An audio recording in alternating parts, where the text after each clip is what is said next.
Multiply 2026 by 101 using long multiplication. Start with the ones digit, 1. 1 times 6 is 6. 1 times 2 is 2. 1 times 0 is 0. 1 times 2 is 2. The first partial product is 2026. Now use the tens digit, 0. Start one place to the left. Multiplying by 0 makes this whole row 0. The second partial product is 0.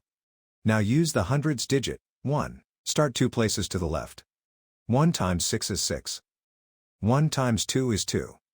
1 times 0 is 0. 1 times 2 is 2. The third partial product is 202,600. Now add the partial products, working from right to left. In the ones column, 6 plus 0 is 6. In the tens column, 2 plus 0 is 2. In the hundreds column, 0 plus 6 is 6.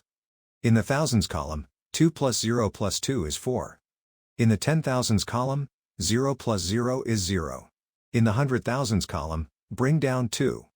The product of the whole numbers is 204,626. So 2026 times 101 is 204,626.